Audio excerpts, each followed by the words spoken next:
Alexander Isak? More like Alexander Isak and should have stayed in Newcastle. Mohamed Salah? More like Mohamed Salah gayab ho gaya. Cody Gakpo? More like Cody Gakpost. Brother, you're supposed to shoot inside the goal, not on the frame of the goal. Hello and welcome to episode 11 of the Clutch Report. How are we feeling, Karak? Happy Diwali. Happy Diwali, Shivas. You can hear it in my voice.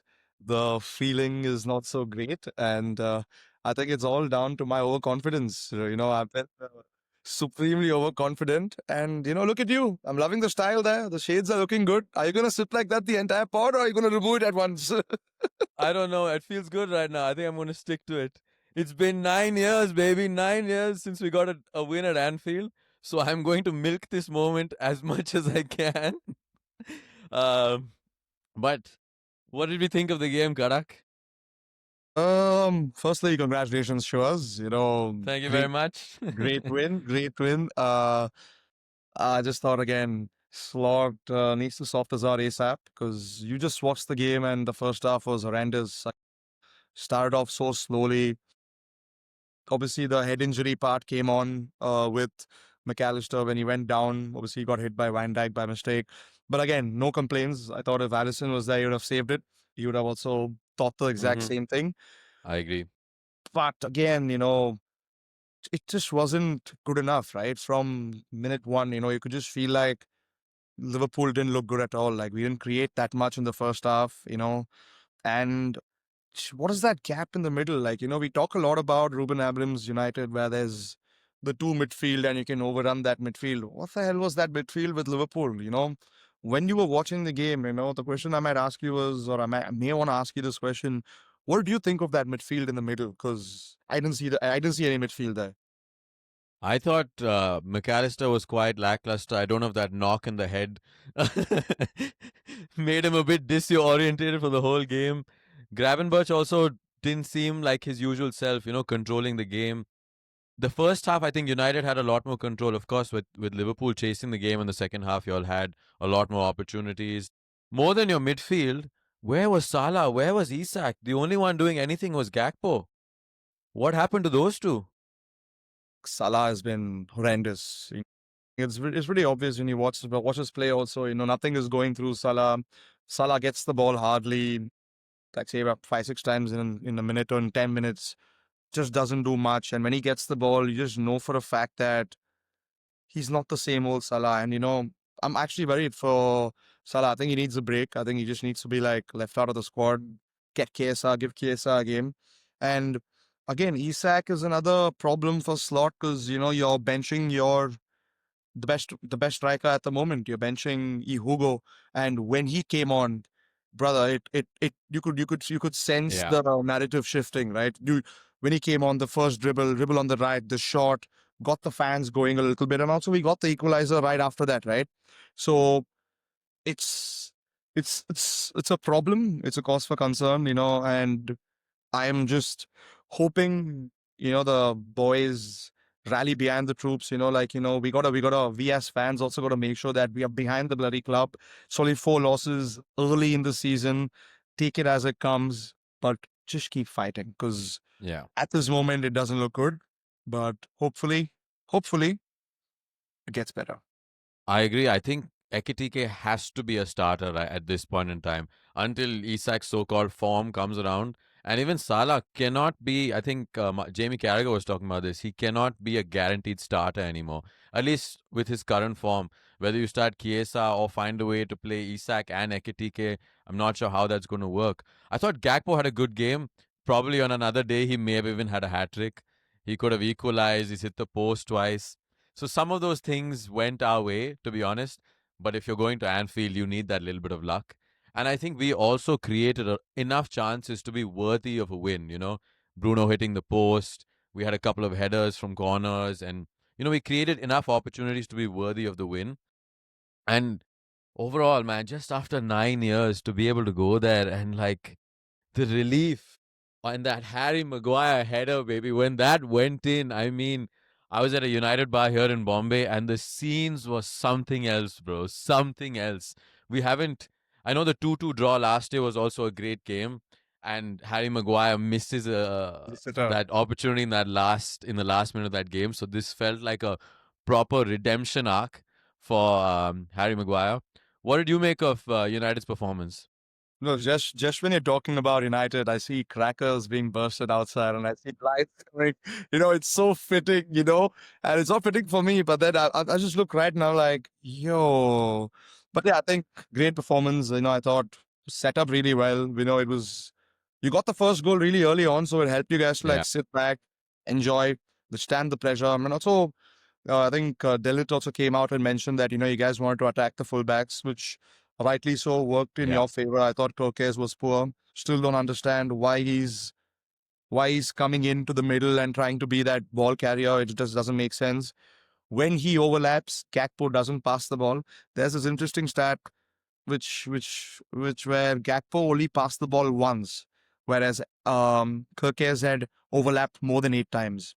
So that yeah, just shows our what was the player profiling when we signed Kirkes. But again, back to United, I thought Bruno again was sensational. What is that cross? yeah. That First first time. cross, that's unbelievable. Like, doing it at the 83rd minute or the 84th minute, having a corner, coming back into place, and not even a bloody touch to it. And that just shows how good is that guy, man. And he was so good overall, right? He ran the show. Even Cunha, for example, what was that ball carrying? What was that hold up Yeah. plate? Like, you just had warriors playing for the badge. It just felt so good. Like, obviously not from a Liverpool fan, but just watching United play, it just felt like you finally have someone playing for the badge, and it felt it was good. And also, obviously, Dillit, Monster, even your keeper, you guys just went long throughout, which was smart. Didn't allow us to press, and you guys won all the second balls. So overall, Yeah, what a performance. You guys could have been 3-0 up in the first 20 minutes or 30 minutes if you guys took your chances. yeah. But coming back to Liverpool's chances in the second half, Cody cannot be missing that header. I am Hmm. sorry. That header cannot be missed no matter what. And obviously, Salah cannot be missing those chances again. Yeah. Absolute sitter. Wirtz is waiting for the ball. Gakpo is waiting for the ball. Pass the fucking ball. It's going to be a goal. But again, I think well deserved. I think obviously, I'm not going to say XG and XA or whatever the hell I've been using for a It while, but I doesn't just thought, matter, baby. It does matter. not matter. Just thought, well deserved. And you can hear the knackers again. And it's fitting, right? And I'm loving how Yeah. you're milking this, and I can't wait for the reverse fixture. Yeah, I mean, yeah, long way to go for that. So I'm going to enjoy this moment. But yeah, I also want to talk about some of the huge performances across the pitch. I mean, starting with Cunha. I mean, in the first half, he had a little bit of a slowish half. I think Mbeumo, Bruno, Ahmad had more lively first halves. But in terms of the second half, especially when we were hanging on to the game towards the end, everybody there was panic stations amongst most players. Cunha was that one calm-headed man who was just shielding the ball, doing the right thing, get into safety, getting it away from danger, and just gave us that sense of calm. A player who did that was Sen Lamens. Like he didn't have any I wouldn't say any spectacular saves, but Isak one on one, staying big, then just making himself big. His distribution, although mostly he went long, that was the instruction given to him. It just felt we feel calm as United fans, when he's at the back. It feels like a warm hug, with Sen Lamens at the back. Also, I thought Ahmad had a great game. Unfortunately, got pulled off because of that yellow card, which I thought was a very strange one. He wins the ball there. I know with his follow through, he sort of gets. I'm not sure who he was tackling. He gets Cody, but like he's winning the ball. If you're going to give a yellow card for that, where is the game going? And Buemo, I thought, had a good first half, kind of got a little quiet in the second half, but of course, you get a goal at Anfield. What more do you Yeah. want? And then the back three. Luke Shaw had a good game after a while. Dillit has been a warrior throughout the season. And Harry Maguire, in terms of selection, I was a bit worried. I wanted Lenny Yoro to start. But hey, who am I to say? If you're going to get that winner at Anfield, you are the right choice, my friend. So well done to Amram. Even Sheshko, everybody was a bit shocked that Sheshko didn't start. He started Mount and sort of Cunha in that false nine. But Mount played his part. I mean, not really in an attacking sense, but just sort of being a menace, Like he's always at your feet, pressing really well. He does the simple stuff well. So just huge performances across the field. The only sort of weak player I would say was probably Dalo, but that's been the case for a while. He's just in terms of clearing the ball, trying to get a shot on target, but it's okay. At the end of the day, we got over the line. We win at Anfield after 9 years. We've won 2 games back to back after a long bloody time. Ruben Amram's first back to back wins in the Premier League. So things are looking good, but unless we get a result at Brighton, I mean against Brighton on the weekend, this is not going to be mean a lot. So we have to continue in this vein of form, and it just feels good. We're in the top half of the table now. So it's been a while since United fans have been happy, so it feels good. Shiv, the last time you spoke this much was when we had that United therapy episode. I was waiting for my popcorn to arrive and I was enjoying it. And now, I'm just looking at you. I'm looking at that smile. I'm looking at that charisma, and I'm like, how the tables have bloody turned. Hey man, with us, unfortunately, it's always been a roller coaster. We're just on the high of a roller coaster right now, so I just know that we can be dragged down to earth very quickly. So I want to enjoy this moment as much as I can. Um, and yeah, man, it just feels good. And we've got a relatively easy, not I wouldn't say easy, but we've got Brighton at home. We've got Paris again, not a tough fixture, and then Tottenham. And now, from a feeling of we can't win anything, I feel like, okay, we can win maybe 2 out of those 3 next games. We get a draw, 7 points, I'll take. Whereas if you asked me this 3 weeks ago, I'd be like, I don't know, maybe we get 2 points out of those 9 points. So it just feels good right now. And I also feel happy for Amram. He can go through 1 week now where there's nobody talking to him about his job. Oh, are you going to get sacked? This and that. He can just go through a week of peace and calm, which is just good for him and for the club in general. No, percent. Happy days. I wouldn't say happy days, but it's good. I think I finally see you happy, and that makes me really happy. But then we can talk about Slot now, and where does he go from here? Because it's important. 4 losses on trot, and things are just getting worse. It doesn't look good. Like if you watch the first game, if you watch the game against Palace, and then you game against Galatasaray, and then the United game, you Yeah. could just see the drop in performances, like, consistently. And that was something which we saw last season, even in the first 10 games we played when Slot took over. His first half, we never really performed really well. And then second half, we used to come in all guns blazing. But here we're just conceding. Like, we've conceded the last 4 games, we've conceded in the first 15 minutes or Yeah. first 20 minutes. And that's a cause for concern. But I think the only positive when I look back at our games, we are creating chances. And I've kept saying this. We are creating chances. I just feel like if there is some sort of stability in the middle, give McAllister a rest. If you want to play an Endo, give an Endo. Let play Endo and Graven together. But play in Curtis. Sabosla, if you want to play him right back at the moment, play him right back, because Hmm. you can sense it that Slot doesn't trust Frimpong at right back. Bradley also has been average, but he's trusting Sabosla to do the job at right back. I thought Frimpong was quite lively when he came on, but whether he can do the job defensively is the issue, right? That's the issue, right? And if you look at it, he played right wing against Galatasaray. He got removed. Since then, he hasn't played. He again came on against Palace. He played right wing again. So I don't understand why we have bought him. He's essentially a right back or a right wing back, but then you can't make him play right wing. But again, just going back to Isak, Hugo, it's a tough choice Slot has to make. But like you said, Ekitike has to start now. It goes back to his previous club, which is Frankfurt. And I'm Hmm. hoping Slot does something different against Frankfurt, gets in Ekitike, plays in Chiesa, plays in Gakpo, plays in Words. I thought Words was really good when he came on. Yeah. Obviously, it's early days for Words, but when he came on against United, you could see how we were flowing with the ball compared to McAllister. McAllister made less than eight passes in the first half. And that's a cause for concern, because Hmm. you need your center midfielders to break the line, play the passes consistently. But that wasn't happening. and dropping words for second game in a row. That too, you don't play him against Chelsea, and then you don't play him against United. What the hell is going on there? But you play Isak. So I don't Yeah, understand what's going on there. I think he's figuring it out himself, right? Because so many of his players are currently out of form. That Mhm. is why you have to play Ekitike. The one in form, you Exactly. have to play him, especially in a time in your, I don't want to call it a crisis, maybe a mini crisis, 4 games. Mhm. It slots essentially his first crisis at the club. I think Absolutely. Ekitike has to play.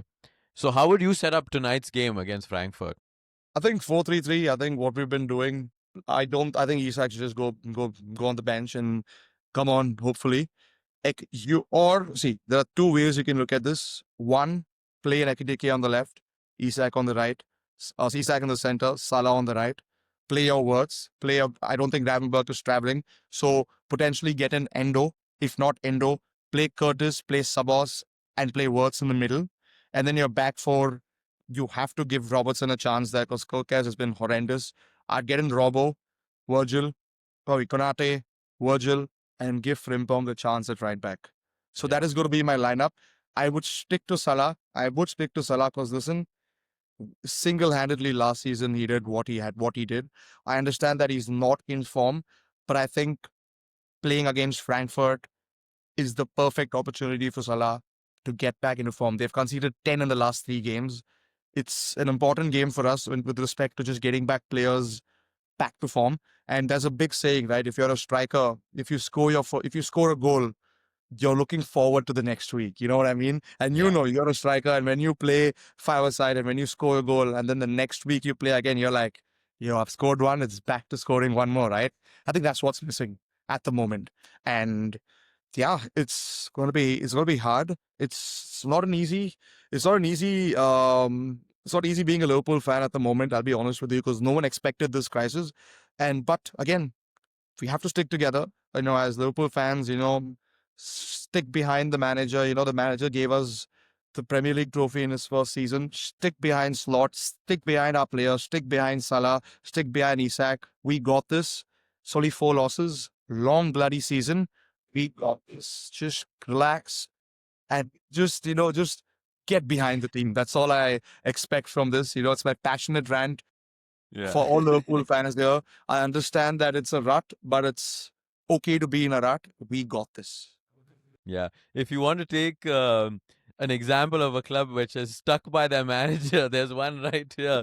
We finished 15 last year, buddy, and we still kept Amram. So yeah, I think it's a mini crisis. I think also it's just a matter of not finishing your chances. I think defensively there are issues. Clearly, like you said, with Kirkaz, with Frimpong. I think Van Dijk also had a pretty shaky game. Especially if you look at that first goal, he lets Embuemo slide. There's some sort of miscommunication there. Then there's that moment where Van Dijk kicks the ball onto Kirkez's head, which was hilarious, and he's yelling at him. So that defensive four is still not gelled. I think, like you said, Robbo maybe has to come back into the team for some level of stability. And yeah, I think Isak eventually will come good. Right now, what do you think? Is it a problem? Is it an issue of confidence? Is it just he's not gelled with the team yet? What do you see it as mainly? No, I just think again preseason, man. And you're coming into Liverpool, different tactics. And it just doesn't look like we're looking at him at all. He hardly gets the ball. He gets the ball like 5 times in a half. And that's just sad. And he got one chance, he hit it on target. Any other time he would have scored, but then he hit it on target. He did what a striker had to do. That was a tough chance, not an easy chance. But then if you're paying 125 million, you want your striker to score from Yeah, there. he's hit it straight at Sen Lamens. Come on, you would expect him to hit that towards the far post. Buemo did the same thing and went through, right? Yeah, that's all right, man. We got a better keeper. What can I say? Yeah, but then again, I think it's just I because Salah's out of form, because the midfielders are out of form, it's getting harder for us to find that man. If you've noticed the last 5 games, how many bloody times have you seen Van Dijk and Konate pass to each other? They Hmm. just keep passing at the back, and it's so frustrating, right? Because we have only Graven in the middle, and with Ekitike, what changes is that he falls in deep, takes a runner out of the equation, so that when you take a runner out of the equation, there's space behind to play that ball. But with Isak, he's just like playing like an advanced forward, where he needs his midfielders to do a little bit more of work. Yeah. He needs his wingers and his fullbacks to find it, which they don't. because our fullbacks, unfortunately, are tucked in. So when they are tucked in, there's no service for Isak. And that's the issue. And but again, hopefully, man, hopefully it changes for Isak. But it's been a terrible start for him. Yeah, I mean, tough start. I mean, I think Ekitike will probably start tonight, like you said. Even when he came on, I was just there was genuine fear in the whole bar. Like he runs across from that left, takes a shot which just goes wide, and everybody's like, "Oh shit, these guys are definitely going to score now." Luckily, also it felt like it was United's day that day. Things were going our way, in terms of luck and stuff like that. But yeah, I think a great result for United at the end of the day, and it's also made the league a little bit more fun. Start of the year, we all thought. I mean, start of the season, we all thought Liverpool was going to run away with it, but now Arsenal are top. City have also hit some sort of purple patch. So that three-horse race that we discussed may actually be coming to fruition. Yeah, but that depends. If we keep losing or playing like this, I think it's gonna become a two horse race. It's gonna be between Arsenal and Haaland. I don't see anybody else scoring. My God, man, what kind of form is he in, man? Bro, like, 12 consecutive games he scored a goal and just doesn't look like he's going to stop. He looks like, Yeah. I've seen someone this fit last season. That was Haaland. And then again, I'm seeing someone who's become into two of his fitness. He just looks so ripped, so fit. And what is that finishing, man? He's just, Yeah. And he could have had at least two more maybe in that game towards exactly the end. in. But Pep Guardiola, man, he's playing, everything goes to Haaland. It's so beautiful to watch. Everything Yeah. just goes to him. You know what I mean? Again, scored yesterday against Villarreal. So he's not in a purple patch. I think he's going to be scoring every game, and that's going to be the difference. When City go and play Arsenal, and I'm hoping they drop points there. But again, let's talk about Arsenal's defense. They haven't conceded in God knows how long now. Yeah, man. They're just so compact. They keep it together well. And they found the formula of how to win football matches. You know what I mean? It's just they keep it tight at the back 1-0, 2-0, even against tough teams. Of course, they have the creativity with Saka as a. Gyökeres still hasn't fully hit the mark. I know he scored a couple of goals last night, but in the Premier League, he still hasn't hit his stride. The goals still seem to be coming from set pieces majority of the times. So it could be dangerous because once he starts scoring goals as well, the outlets will be from all over. But for now, they're getting the results, and that's scary for the league. It's just about how consistent they can be. Exactly, man. And they're not conceding, right? Because it just feels like they have everything their setup is so it's just solidified at the back that they can just go into any game and they just know they're going to win 1-0 or 2-0. Like, Yeah, they just have it in them. And whatever said and done, dude, I think we've spoken about Stoke City. We can give them comparisons, but what their free kicks and their corners, they yeah, work it out really well. Like whatever said and done, it looks like it's worked out day in, day out. And if that's the formula you wanna use to win the league, so be it. The fans will be happy. But as a viewer, as a watcher of football, I find them boring. Like, yeah. It's not the most exciting football to watch, but also going back to their set pieces, I think one of the big deals is, bro, Declan Rice's ability to put the ball on a plate for whether it's Saliba or Gabriel. It's insane from a corner or from a free kick. Like it's he can like pick a spot and he will put it right there, right? And that makes all the difference with a set piece. absolutely. I think he does something with his hand, like, one, two, where you can see that, the far post corners always Yeah, to Gabriel, the near post, Timber comes into the middle randomly. So I think it's yeah, just well worked out. And like you mentioned, man, scary for the league, if they play like this, I don't think they won't concede yeah, for a bit, and they have decent fixtures coming up. So hopefully yeah. someone spoils their party because City and Liverpool need it, especially Liverpool. We need them to concede. We need them to lose a couple of games. Hey, what about us? Are we not outsiders anymore? 21 is coming, baby, and for United, not Liverpool. I'm loving the attitude. I'm gonna let you do whatever you want. You're gonna see a semi-confident Rohit from now on, not an overconfident Hey, Rohit. I was just teasing. Okay, I can say these things this week. I know I'm not gonna be saying it soon, so like I said, I'm just milking the moment. But another crazy game that happened this week was Crystal Palace and Bournemouth. Ooh. I think Ashish and Jordy also discussed that this might be one of the games of the weekend, and like insane. Mateta scores a hat trick, but he could have had the fourth and won that game for them also. Exactly. Cannot believe he missed that chance, huh? Cannot believe he Yeah. missed that chance at the back. But I think I saw a stat like he had the highest XG. I don't know if it's this season or like in a long time. He had an mm, XG of 3.67 for an individual player. He scored in a three goals, football of match, course, but like ridiculous. unreal. And what a player, right, Mateta? Obviously, he's in the French setup too. Kudos to him, man. I think he's worked his balls off, and just so happy to watch a player who brings us the vibes of 2008, 2007. T-shirt tucked in, and Yeah. big, long, strong man at the front.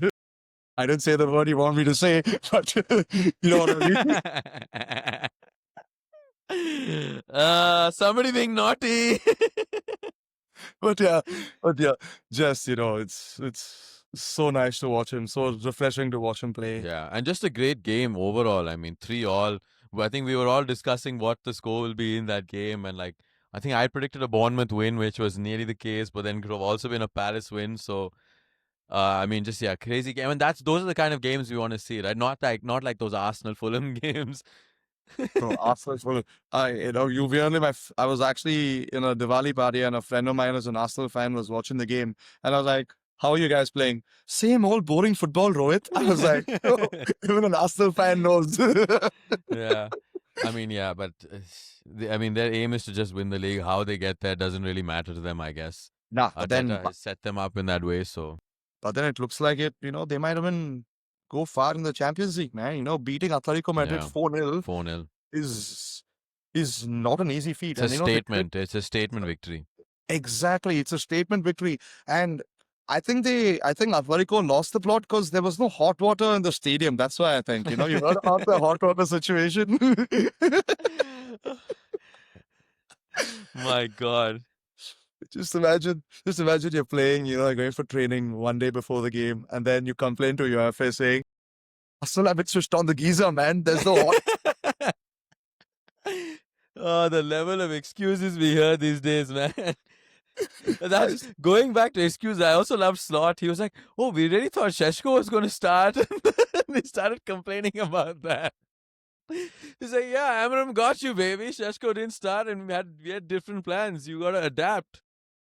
You like lately, okay, I'm also say massive Liverpool fan, but lately Slot has lost his bearings when it comes to press conferences.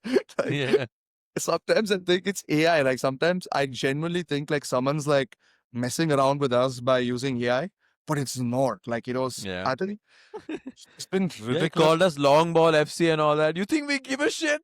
We You got know, 3 points, baby. what's the best part? You guys had safe. You guys had like around 82 or 83 long balls. Guess how much we had? No idea. 76. So it's not like it's not like we Yeah, weren't using long balls. You know what I mean? Like so I'm just like, bro, like I understand that last season you wanted to share your tactics with everybody, but when you're down and out, you're just accept it and move on, man. Like, it's a long bloody season. I'm not asking you to be like, hey, United deserve to win. No, he was right. Like, he mentioned that, hey, we created a lot of chances, but then address the problem, address the issues. And if you want to do it in a stupid way, like going out there in a press conference and making an absolute fool out of yourself, but that doesn't make sense to me. yeah. I mean, maybe a little bit of frustration. It all comes out. It happens to all these managers. And now this is the first time he's had to experience 4 losses in a row, right? So we're seeing a different side of Slot. We'll see if he can turn things around. Mhm. Um, but yeah, any other game you want to talk about from this past game weekend? Well, we can talk about the goal of the one of the goal of the months. I think Villa Tottenham. Yeah, Did you watch that goal? The pass to Digne. Digne struck yeah. back to Buendia. Buendia takes a touch again. Phenomenal Beautiful goal. left leg curler on the Yeah. ground. The Keeper didn't. way Dina takes it down first is just phenomenal. Almost full stretch, drops it dead, finds the pass. I mean, yeah, definitely so far one of the goals of the season. Exactly. And then, it reminded me of Quicha, for PSG, because, he's very famous when it comes to those touches, right? And I Yeah. just thought, what the hell is Quicha doing there? Then I was like, oh, it's Digne. And then, again, what a goal. And Buendia, the Norwich man, forgotten man, coming up for Unai Emery. So Yeah. that was a good game too. Again, even In a Shami's game where there was another great goal, Morgan Rogers also scored. I wouldn't say a screamer. I also questioned the goalkeeper there because it looked a bit central, that the strike. It was a good strike, but the could have goalkeeper could have maybe done better. could have saved. I think he should have saved it also. Like the great strike again, Morgan Rogers. Great to see the Villa man back to scoring ways. He's had a tough start to the season. Finally, I think Villa are just so happy to see their midfielders or their strikers score because they haven't been scoring. there's uh, there's something else I wanted to bring up. I was at the airport recently and I heard a boarding announcement for Ange Postecoglou. He has left Nottingham and is back in Sydney, baby. I think Rohit, you called this. So, do you have a farewell message for Mr. Ange Postecoglou? Shivas, I'll be very, very honest with you. I called it, but it should come from your accent because you have nailed it in the last 4 episodes you had. So I think I'm gonna get the mic back to you to just give him a beautiful farewell message. I would have loved to do a Greek accent, being the owner, but I'm going to avoid that. And I'm just going to picture, mate, you tried hard, but I think it's time you go back to Sydney, put a little shrimp on the barbie, chill out with the kids. Um, I don't think football's working for you these days. Maybe go on to rugby, cricket. The Ashes are starting soon. They've lost Pat Cummins. Maybe you can sub in there. but honestly, 20 minutes is all it took after the game. Oh, bro, but also that owner is having a horrid time. Huh? Olympiacos Yeah, got spanked yesterday, and then Nottingham Forest again spanked, and 20 bloody minutes, and they've appointed Sean Dyche, which I think again, you go from Nuno and then you go to Ange, and then you yeah, come like Sean Dyche, and I'm like, what the hell is going on? And if you just look at that Twitter, they have used AI to introduce Sean Dyche. So I'm like, brother, listen, stop using ChatGPT to introduce. They're doing history. Sean Dyche has managed Burnley, Everton, blah blah. I'm like, yo, what the hell is going on here? What is going no, but on? it clearly goes to show that they're panicking, right? Like that fear of going down is probably come into play, and Sean Dyche is one of those managers who gets you out of trouble. So I Yeah, think it's I. You know what? I watched the first half of that game, and Nottingham Forest were not bad. They missed a lot of no chances. chances. They missed a lot of chances, and I felt a little bit for Ange in that moment, like because it didn't look like sometimes you feel like the players have given up on the manager. It didn't look like that. They just couldn't put the ball in the net. But I mean, if you don't get results at that with that owner and at that club, it is going to happen. So well, good luck to Ange. Maybe he'll find another club somewhere else and win a trophy in a second season in a different country in a different league. Who knows? But yeah, good luck to him. No chance he's coming to the Premier League, huh? No, it's over. It's done. It's done. It's done. Yeah. I mean, he's still. I think he's etched his name in Tottenham legacy in Tottenham's history books, winning them a trophy. So good for them. But apart from that, yeah, like you said, I don't think he will be coming back to the Premier League anytime soon. No, no, I'm 101% mate. And I think you can also talk about one more game. What was another beautiful game we could talk about? Uh, I think West Ham lost again, didn't they? Yeah, West Ham lost again to Brentford. I made a huge gamble by going Jared Bowen as my captain, and that failed. Yeah. Nothing. Other than that, I think the week was good. The week was good for you, not for me.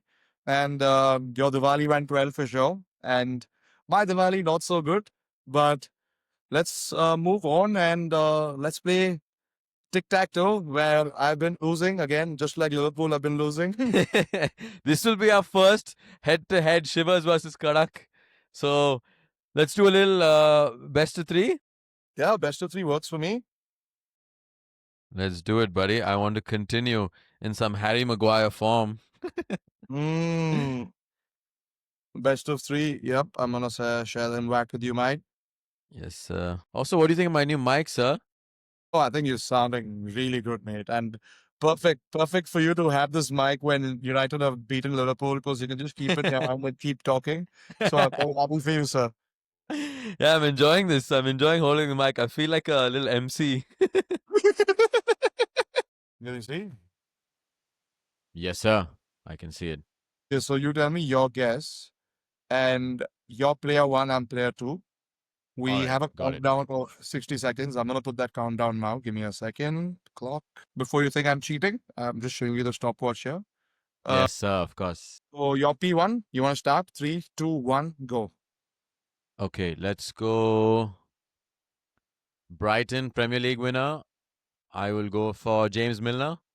Oh, lovely. It's a safe answer. He's played for so many clubs now. Oh, now who do I go for? It's Scottish tough, huh? League. Scottish League, Tottenham. Who's them? Mm, Cameroon. I could do Tottenham. Oh, that's wrong. Wow. Yeah, I'm not sure where he's from. I think he may be Senegalese. I'm not 100% sure. Could be. Brighton, Tottenham. I'm sure there's somebody there. This is a tough one, huh? Yeah, this is a tough one. Who's played for Brighton and Tottenham? I'm clueless right now. Hmm. Scottish League, Premier League winner. Let's do Roy Keane. Yes, I played for Celtic. Oh, smarty. I should have just gone for that. I don't know why I went for Brighton and Southampton. Bro, I'm just lost at this game, huh? Be honest with you. Yeah, I'm thinking of a Premier League winner in Cameroon. Name some Cameroon players for me so that I can get a hang of. Mbumo, Andre Onana. Oh, Jesus. Who else is from Cameroon? I feel this is some retro player. Hmm. Brighton, Tottenham. I have no idea, man. Southampton, Scottish League. There should be some. Let's go for. Who's that guy? Who's that guy? Give me a second. Who's that guy who's gone to Torino? Jay No, Adams. Oh. correct. Fuck's sake. Bro, I'm trying to think of a Premier League winner who's from Cameroon. I'm Has to not. be like an old school player. Like I can't I think. don't even know. I don't even know any player from Cameroon. Yeah, I can't think of anyone as well. I think we got to skip this. I genuinely have no idea. But I'm intrigued to know if you want to Google it. After this, give me a second. I know a player now. If this is not the player, then I've just suck at this game, or I actually suck at this game. It's tough though. Southampton and all is not easy. Hmm. But yeah, that's. I mean, I can't think of players anywhere else. The only Let's look at win I was going for is. Cameroon Premier League winner, Cameroon. Oh, Joel Matip. Oh damn! You should have known that. Bro, Joel Your Matip. boy. Yeah, bye boy. My God. From Cameroon. Let's see who else. Samuel Eto'o. Samuel Eto'o's not Cameroon. He is. Really? Yep. Oh damn! I didn't realize he's from Cameroon. All right, should we? Alex Song, but he didn't win it. Alex Song. Yeah, he played for Arsenal. Lauren, another Arsenal, and Samuel Eto'o. Okay, let's move Eto'o, on. yeah, Eto'o's a big one. Yeah, we should have probably So got this that. ends as a draw, so lovely. Life is good. Yeah, you got saved. Yeah, okay, next one. I'm P2. Okay, I will go. Okay, yeah, your P2. Go for it. Arsenal Italian League. Italian League winners, huh? No, I think it's just Italian league. It's played in Italian league.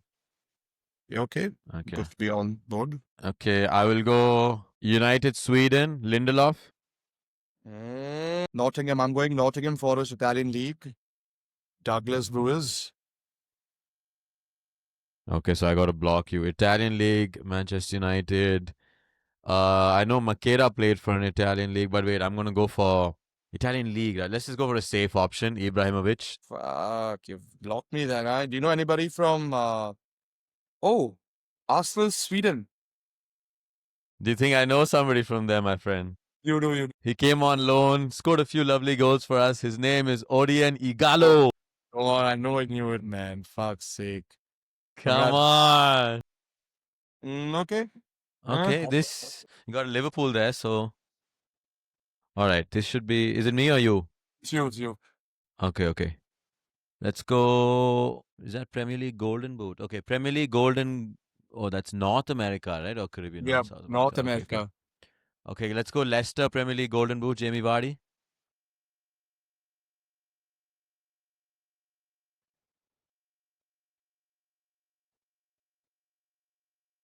Yes. Okay, Caribbean player who's played for Liverpool, bro. I have no idea who the hell is from North America. Uh, okay, let's stick to the top row then, maybe. Premier League Golden Boot and Premier League winner. My all-time favorite player, Ruud van Nistelrooy. It's two U's.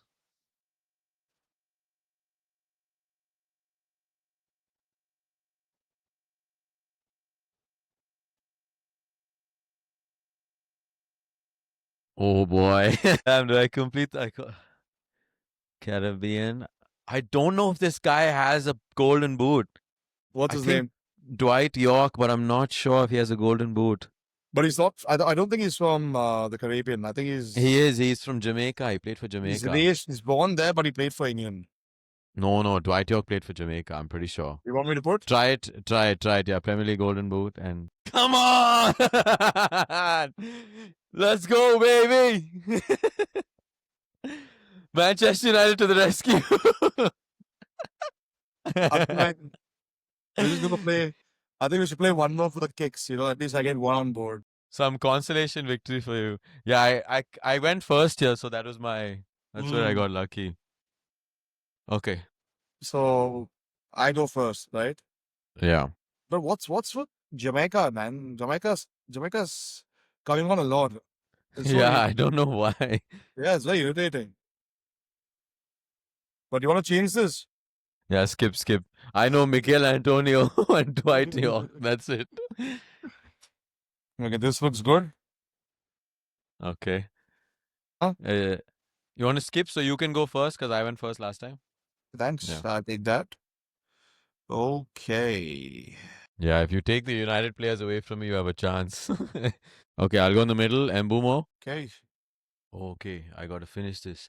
Asia, Oceania. Mark Viduka. Shit. Everton UCL winner, huh? There has to be someone. Okay, well done. Cameroon, Everton. I have no idea. Cameroon, Everton. Bro, I got no clue. So let me try if I can put someone else on the board. Leeds, UCL winner, Rio Ferdinand. Let's see if this guy played for Cameroon. No, he didn't. Cameroon, Leeds. Tough to get. Bro, I got no clue. Cameroon. Who else? I genuinely can't think of players from Cameroon. Everton or Cameroon, Leeds. Who's in the Leeds team, bro? I'm sure there's some current player. There's only this Gnotto. Gnotto plays for Italy, though. Everton. Who's there in Everton, man? Wait. I can skip. I don't have a clue. So if you know, it's all yours. Everton. Do you have an idea with Everton? Everton. Leeds, Cameroon, or Everton, Cameroon. The centre mid. G5 is there. TNR is from South Africa. Just gonna try, man. I don't think he's from Cameroon. He's not. No, I'm just I gonna got no idea. just Google it. What else? Yeah, enders draw. Yeah, in this draw. Until next time, Mr. 2-0, 2-0, 2-0. Bro, you know who the player is? Who? Check your chat. Check this. Again? What the? We just discussed it, bro. Bro, that's really bad on us. We just discussed it. I need to just stop playing this game. I'll be honest with you. And you know what? When you were putting UCL winner and Everton, my first thought was Samuel Eto'o. And I totally forgot. Yeah, and I totally forgot that, oh shit, he was from Cameroon and we discussed it 5 minutes ago. Let's not even go there. Let's not even go there. That's just a disastrous Tic Tac Toe from Rohit Suresh. And as usual, Rohit Suresh loses and Shivers wins. And everybody, props to Shivers for wearing his shades throughout the entire pod. I'm loving this. I'm enjoying this. And Shivers, take over, man, because you won the last. Yeah. So please end this It's on a note. it's been a fantastic week. Happy Diwali to all of you. Um Happy Diwali, especially to all the Manchester United fans around the globe and the 75 people who are consistently listening to us. Um, Hopefully, our form continues. Maybe Liverpool form will turn around tonight against Frankfurt. Let's see. But I hope you guys had a fantastic Diwali. And we have a small goal and a request from you guys. We are currently on 44 subscribers. We want to get to 50 by the end of the week. So if any of you are listening and are not subscribed, please click on that button. And please like, share, and subscribe.